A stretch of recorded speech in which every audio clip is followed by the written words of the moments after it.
Welcome to smart GK tricks. तो friends, आज हम इस क्लास में बायोलॉजी के अगले सीरीज के बारे में बात करने वाले हैं। जैसे कि हमने पहले पढ़ रखा था सेल, यानी जो भी प्लांट सेल और एनिमल सेल के बारे में हमने बेसिक चीज़ों को पहले यहाँ पे डिस्कस कर रखा था। जैसे कि सेल का डिस्कवर किसने किया, इसके बेसिक चीज़ें क्या क्या थी, और आज हम पढ़ने वाले हैं इसके कोशिकांग यानी ऑर्गेनल। तो आज हम ऑर्गेनल के बारे में पढ़ेंगे। जैसे कि आज हम सबसे पहले पढ़ने वाले हैं यहाँ पे केंद्रक। केंद्रक के बारे में आज हम डिस्कस करने वाले हैं, यानी न्यूक्लियस। न्यूक्लियस के बारे में डिस्कस करेंगे। तो फ्रेंड्स, सबसे पहले हम ये जानते हैं कि न्यूक्लियस का सबसे पहले खोज किसने किया था, इसका केंद्रक नाम सबसे पहले किसने दिया था। तो एक वैज्ञानिक थे रॉबर्ट ब्राउन।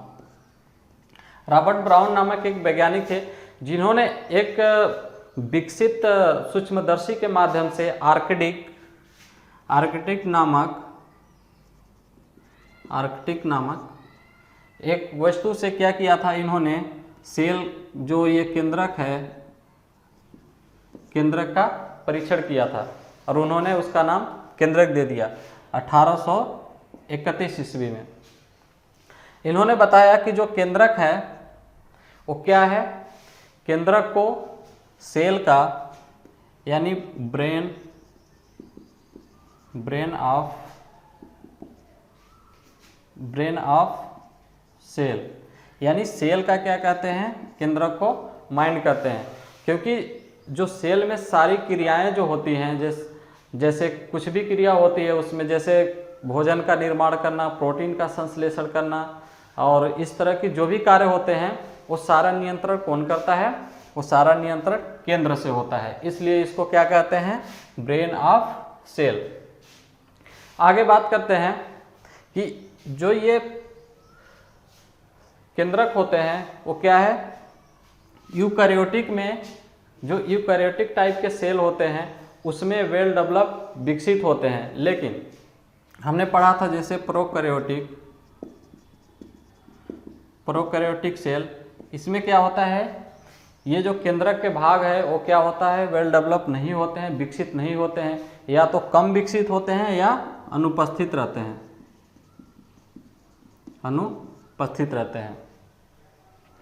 और केंद्रक क्या है, केंद्रक जेनेटिक्स के लिए उत्तरदायी होता है। और बात कर ले हम यहाँ पे, जैसे कि केंद्रक को क्या कहा जाता है, जनन का केंद्र कहा जाता है, यानी रिप्रोडक्शन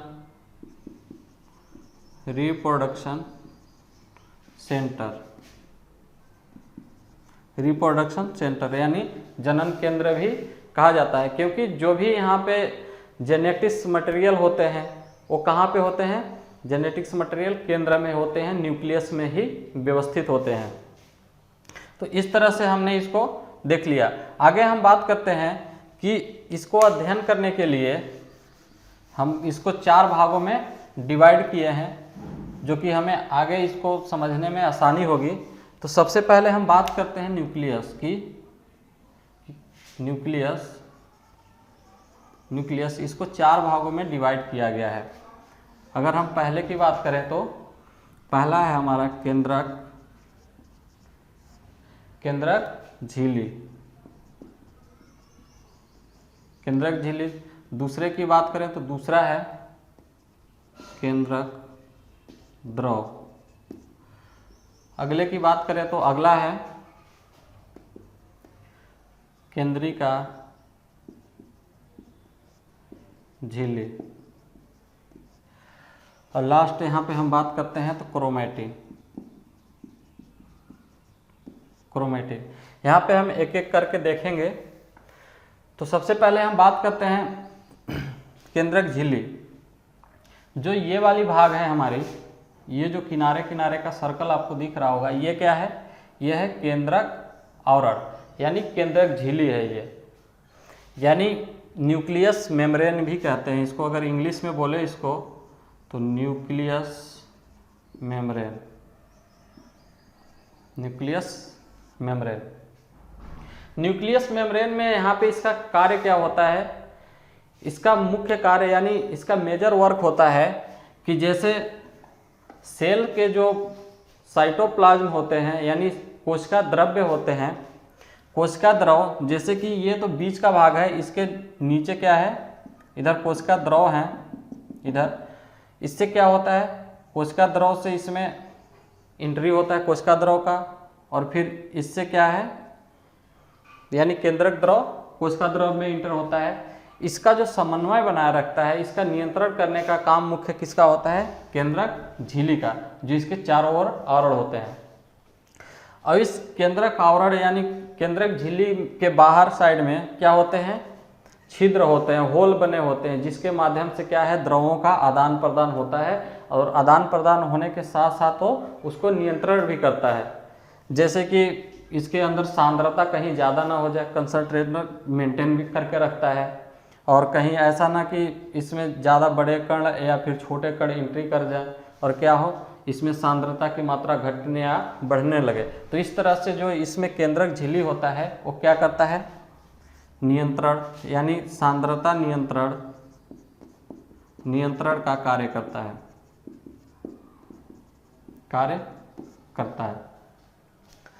और बात कर लें तो ये केंद्रक को आकृति भी प्रदान करता है, क्योंकि इसमें जो द्रव भरे होते हैं वो क्या है, जो ये केंद्रक झिल्ली है इस पे अंदर से प्रेशर डालते हैं और ये क्या है, एक आकार में बना रहता है। अगर केंद्रक के अंदर द्रव की कमी हो जाए तो क्या है, फिर ये चिपक जाएंगे आपस में, और चिपकने के बाद क्या है, इसका स्ट्रक्चर और इसका सही रूप से कार्य नहीं कर पाएगा। इसमें जो भी मेम्ब्रेन पड़े हैं वो क्या हो जाएंगे, डैमेज हो जाएंगे। तो इसलिए इसके आकार प्रदान करने में भी काम करता है। अगर यहाँ पे ज़्यादा प्रेशर बढ़ जाए तो ये क्या होगा, द्रव बाहर निकल जाएंगे, द्रव को अगर ये आवरण न रहे तो रोक नहीं रखेगा, और क्या फिर इसका वर्क नहीं हो पाएगा। तो इस तरह से इसके आवरण का भी काम करता है और इसे आकार देने का भी काम करता है।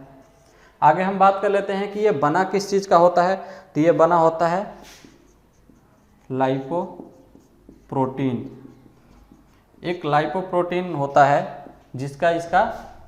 जिससे निर्माण होता है।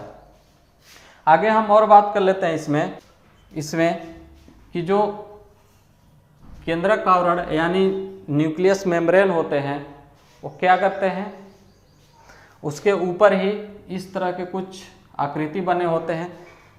ठीक है, ये आकृति क्या है, राइबोसोम है। राइबोसोम का काम क्या होता है, राइबोसोम का काम होता है आरएनए का नियंत्रण करना, आरएनए का नियंत्रण करना और उसका अवशोषण अपने अंदर कर लेना। इस तरह से हो गया। आगे हम बात करते हैं यहाँ पे केंद्रक द्रव्य का। केंद्रक द्रव्य ये सारे जो इसमें खाली पार्ट दिख रहे हैं इसी में केंद्रक द्रव्य होते हैं, और इसी में पड़ा होता है केंद्रिका भी एक आवरण से घिरा होता है।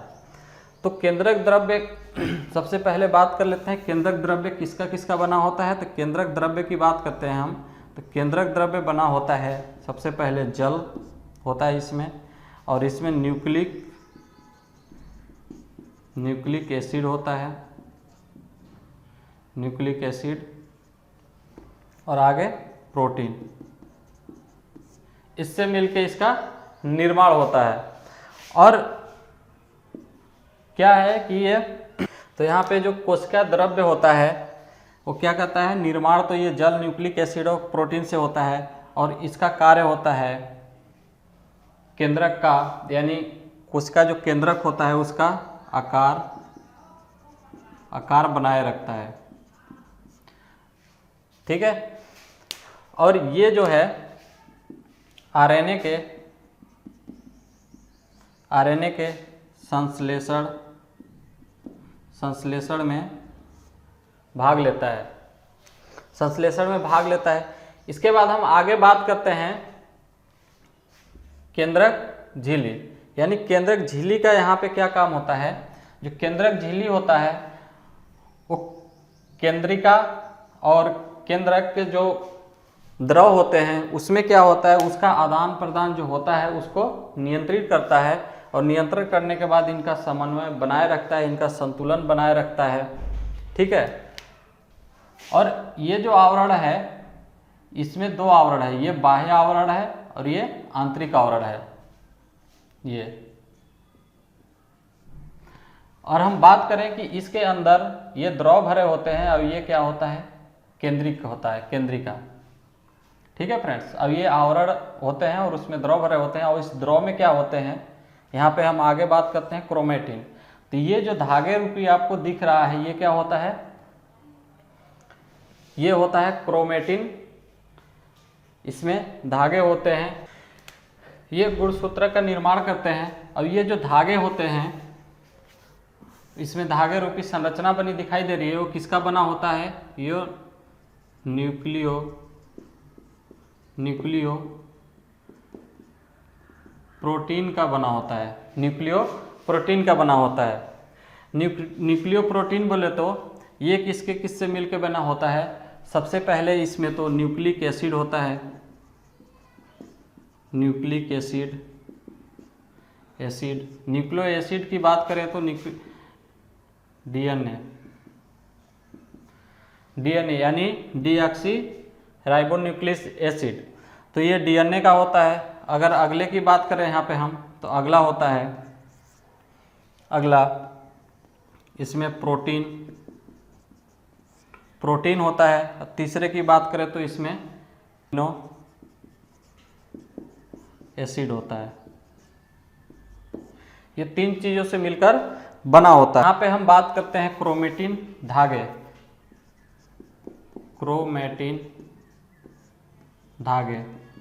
जो कि फ्रेंड्स यहाँ पे दिख रहा होगा क्रोमेटिन धागे क्या होते हैं। तो इस क्रोमेटिन धागे ये किस चीज़ से मिलकर बने होते हैं, तो ये जो कोशिका विभाजन होता है यानी नई कोशिकाओं का निर्माण होता है, तो जो ये क्रोमेटिन धागे होते हैं उनका विशेष महत्व होता है। तो ये सबसे पहले तो इसे ये न्यूक्लियो प्रोटीन का बना होता है। अब हम बात करते हैं कि न्यूक्लियो प्रोटीन दो चीज़ों से, ये जो धागे होते हैं, धागे वो न्यूक्लियो प्रोटीन से बना होता है। और न्यूक्लियो प्रोटीन में दो चीज़ें होते हैं, पहला इसमें न्यूक्लिक एसिड होता है, एसिड। और दूसरे की बात करें तो हिस्टोन नामक एक तत्व होता है जिसके माध्यम से बना होता है। और हिस्टोन किसका निर्माण होता है, हिस्टोन का निर्माण होता है एक क्षारीय प्रोटीन होता है, जिससे इसका निर्माण होता है। और क्षारीय प्रोटीन का किससे निर्माण होता है, क्षारीय प्रोटीन में विभिन्न प्रकार के अमीनो अम्ल से बना होता है, विभिन्न प्रकार के अमीनो अम्ल से बना होता है। आगे हम बात करते हैं इसमें कि जो ये क्रोमेटिन होते हैं, जो क्रोमेटिन धागे होते हैं, ये क्या करते हैं, क्रोमेटिन धागे एक दूसरे से, हमने ये पढ़ा है कि जो सेल होता है उसका क्या है, ये स्वजनन करने की क्षमता होती है। जैसे ही कोशिका की ज़रूरत पड़ती है हमारे बॉडी में कोशिका की ज़रूरत कब पड़ती है, जब हमारा शरीर वृद्धि करता है, ठीक है, या फिर छोटी मोटी कहीं पे कट जाता है, कटने के बाद कोशिकाएं नष्ट हो जाती है, टिश्यू नष्ट हो जाती है, तो वहाँ पे कोशिका निर्माण की ज़रूरत पड़ती है। ठीक है, तो इस तरह से जब कोशिका की कमी होती है तो नई कोशिकाओं का जनरेट करने के लिए पुरानी कोशिका तुरंत नई कोशिकाओं को जन्म दे देते हैं। तो उस जन्म की प्रक्रिया में क्या होता है, ये जो धागे होते हैं, धागे क्या है, एक दूसरे से जुड़ के एक जाल बनाते हैं, जिसे कोशिका जाल कहते हैं। फिर इनका क्या होता है, फिर इनका विखंडन होता है। विखंडन होने के बाद ये क्या है, छोटे आकार में, और छोटा और मोटा ये आकार में इनका बन जाता है। और बनने के बाद क्या है, ये गुणसूत्र बनाते हैं, गुणसूत्र, जिसे हम कोशिका विभाजन कहते हैं। कोशिका विभाजन के फलस्वरूप गुणसूत्र बनता है, यानी क्रोमोसोम बनते हैं। और क्रोमोसोम में जेनेटिक्स मटेरियल है क्रोमोजोम, जिससे हमें पता लगता है कि ये किस जेनेटिक्स का है। तो इस तरह से हमने इसको देख लिया। आगे जब इसका आकार किस तरह से होता है, जब यहाँ पे कोशिका विभाजन होता है तो उसका आकार कुछ इस तरह से होता है। ऊपर वाला जो ये भाग है ये क्या है, छोटे आकार में होता है, और ये क्या है, बड़े आकार में होता है। ये क्या है, दो कोशिकाएं एक दूसरे से चिपकती नहीं, इनके जो सिरे होते हैं, सिरे में आपस में ये जुड़ते नहीं हैं। आपको ऐसे पार्शियली दिखाई देगा कि ये जुड़े हैं, लेकिन असल में ये क्या है, जुड़े नहीं होते हैं। इनके केंद्र में ये क्या है, सेंट्रोमियर, केंद्र में ये एक जगह जुड़े होते हैं, जिसको क्या कहते हैं, सेंट्रोमियर। यानी दो यहाँ जो क्रोमैटिक धागे होते हैं वो आपस में जुड़े होते हैं, उसको क्या कहते हैं, सेंट्रोमियर।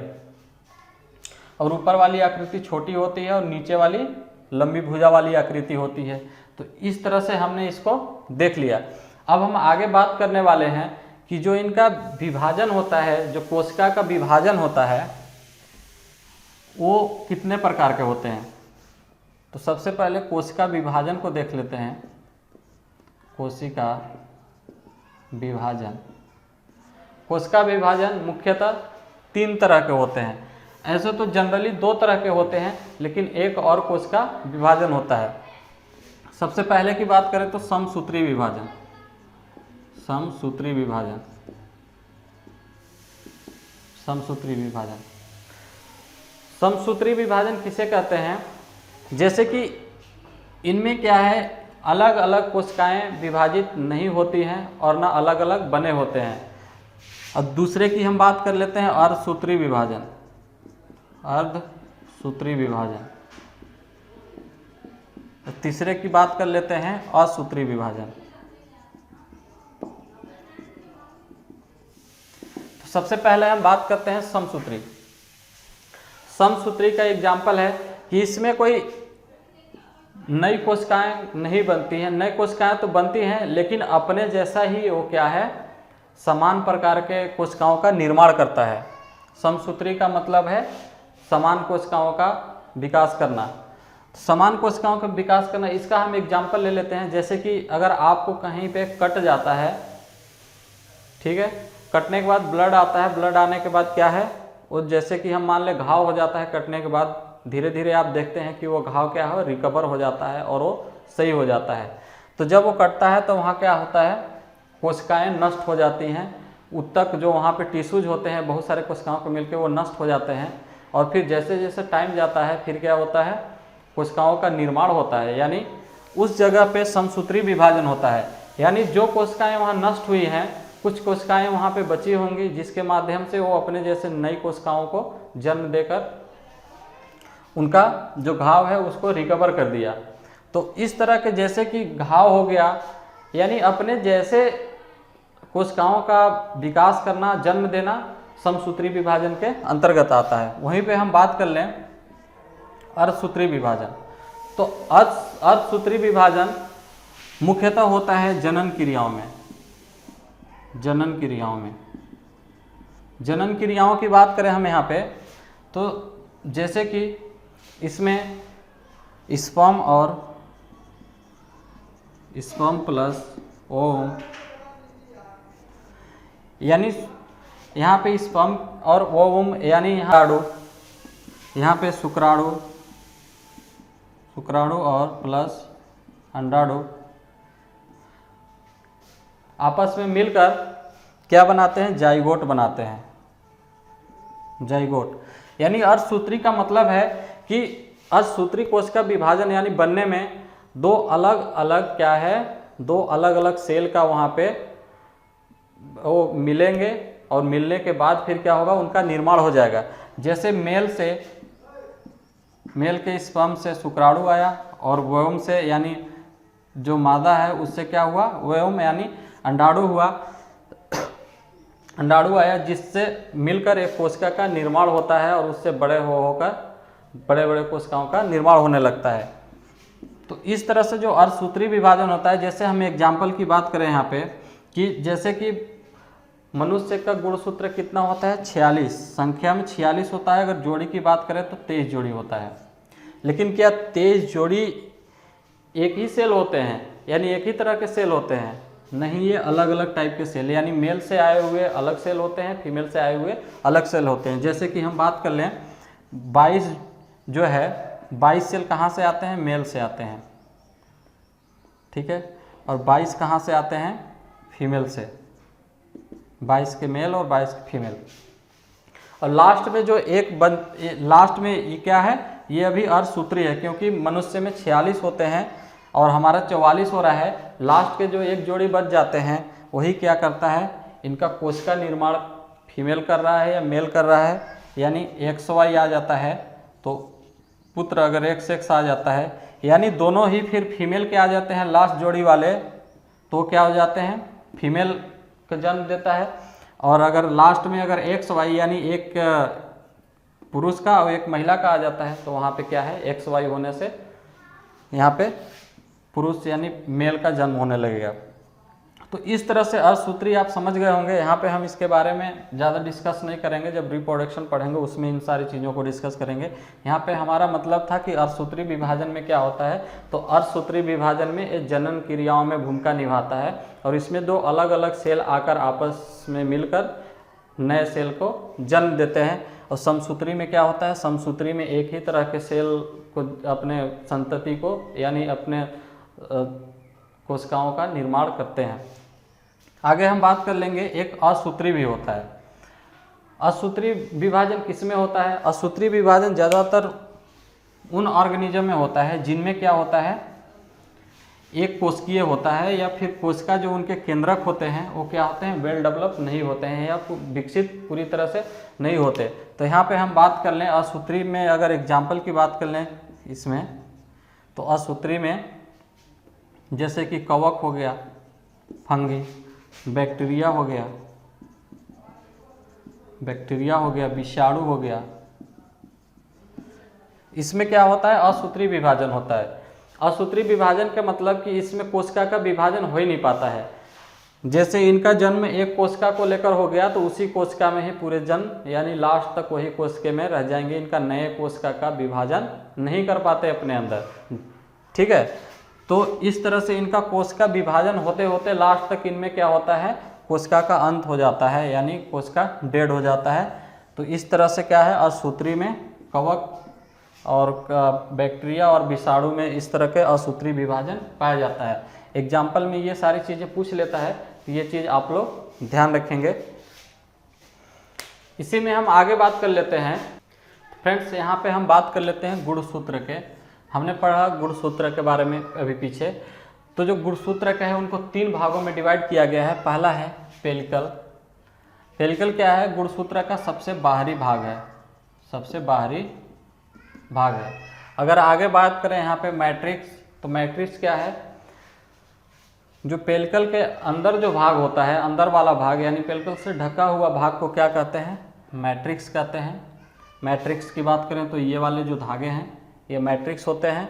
और क्रोमैट्रिक्स की बात करें तो जो मैट्रिक्स के अंदर वाला जो भाग होता है यानी सबसे अंदर वाला भाग उसको क्या कहते हैं? क्रोमैट्रिक्स कहते हैं। तो इस तरह से गुणसूत्र के 3 भाग होते हैं। नाम कभी कभी पूछ लेता है कि इनमें से कौन सा गुणसूत्र के भाग है, इसमें से एक नाम आपको एग्जाम में दे देगा। आगे हम बात करते हैं जैसे कि डबल हेलिकल मॉडल। डीएनए का डबल हेलिकल मॉडल किसने दिया था? डबल हेलिकल मॉडल के बात है कि ये क्या है? इस तरह से इनका स्ट्रक्चर होता है डीएनए का, आप देख रहे होंगे। इसका किसने दिया था? तो इसके 2 वैज्ञानिक थे, वाटसन व क्रिक, जेम्स क्रिक। 2 वैज्ञानिक थे जिन्होंने डबल हेलिकल, ये एग्जाम में पूछ लेता है, ये चीज़ आप याद रखेंगे कि जो डीएनए का डबल हेलिकल मॉडल था वो किसने दिया था? तो 2 वैज्ञानिक थे, वाटसन और क्रिक। तो फ्रेंड्स, आगे हम पढ़ेंगे जो इसके कोशिकांग रह जा रहे हैं, राइबोसोम, माइटोकॉन्ड्रिया, एक एक करके हम अगले क्लास में इसे फिनिश करेंगे। और उम्मीद होगा कि इस इतने चीज़ों को आप लोगों ने समझ लिया होगा। तब तक के लिए धन्यवाद।